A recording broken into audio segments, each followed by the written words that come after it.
Hey, what's up my wild mustachians, and welcome back to another Wild Go Making video. Today we're going to be covering top 5 farming tips. Also too, I want to note that if you have not been receiving my content, hit that bell button, and also to subscribe, like, and share, and let's get right into it.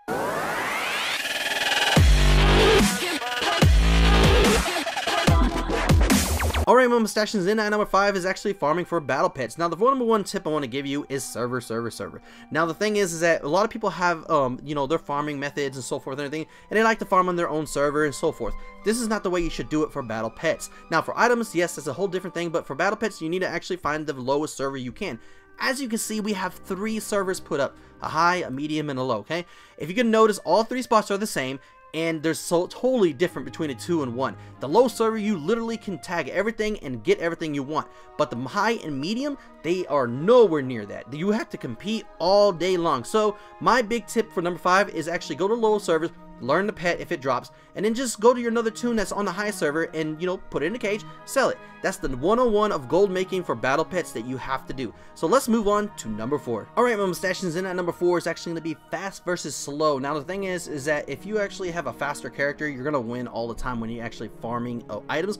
But as you can see in these 2 videos, I'm not going to go through it all, but I will say one thing, okay?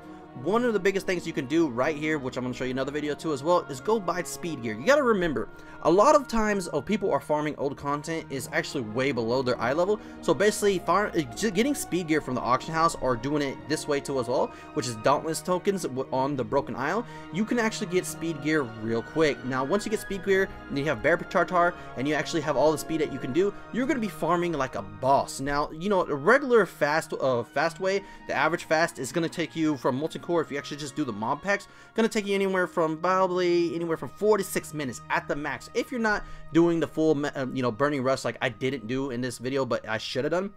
But if you actually did the burning rush, or if you had a fast class, you can get this done within a 3 to 4 minute period on the whole multi-core. Now, I even tried it on my DK, and my DK actually got it done within a 4-minute period, but it didn't actually go all the way up the ramp like my Warlock did, and my Warlock actually got it done within a 5-minute period, but that's including everything in an instance, except for the bosses. Now, that said, guys, best bet, go get Dauntless tokens and actually auction house too as well, and if once you get that and you get some speed gear, remember, equip every single speed gear you have, because multi-core and everything else is very simple to actually farm. So that's it, guys. Let's move on to number 3. Alright, guys, and number 3 is going to be dungeons versus world farms. Now, the first off, they both have pros and cons. Let's go right over it. Dungeons actually are faster, and to be honest with you, there's no competition, but there is competition in the auction house. The point is that they actually can come in and do the same farm you did, do the same items, so forth and everything over and over. Don't get me wrong, anywhere in the world of Azeroth, yes, you can do that, okay?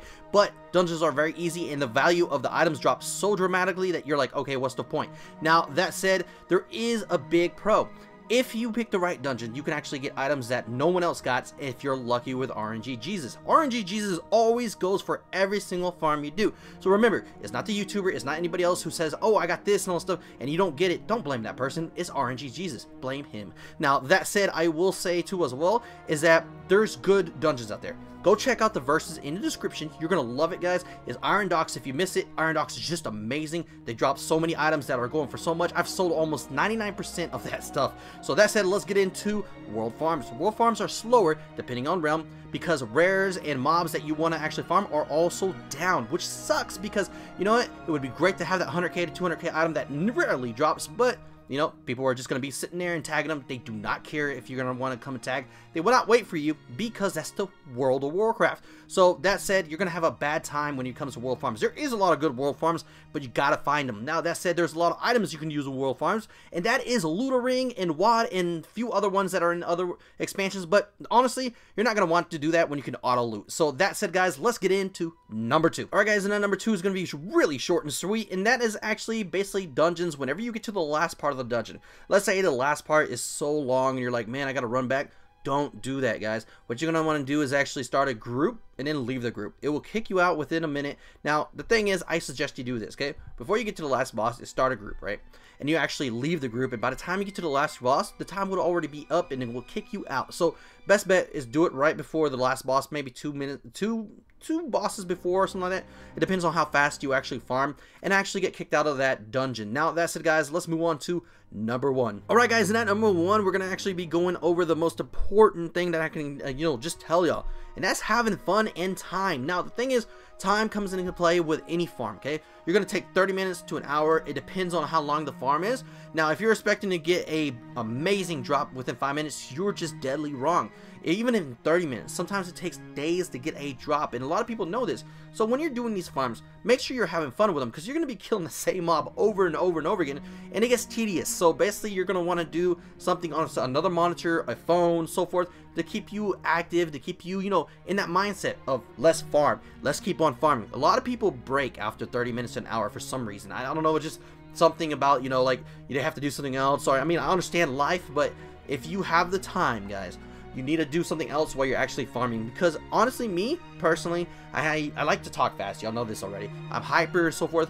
My attention span when I'm actually farming is just like slim to none. I'll be farming for like 15-20 minutes, and I'm like, oh man, what am I gonna do? I kind of don't want to farm this no more. But you know, I keep doing it. I keep doing it because I know I gotta get a video out, or you know, there's some items and so forth I want to actually get. So in the meantime, I'm actually watching a video or doing music, stuff like that. Just find another thing you could do while you're actually farming, because you know you're gonna be there for a while. You need to actually get that item you want to get in. Instead of paying 100k to 1,000,000 gold, why not just farm it yourself if you have a chance? Yes, it might take a day, a month, a week, a year, who knows how long it will take, but at least you didn't pay for it. So that said, you can say that time is money, or time is gold, but I mean, it's up to you how you do it, guys. But this is my top 5. I hope you enjoyed it.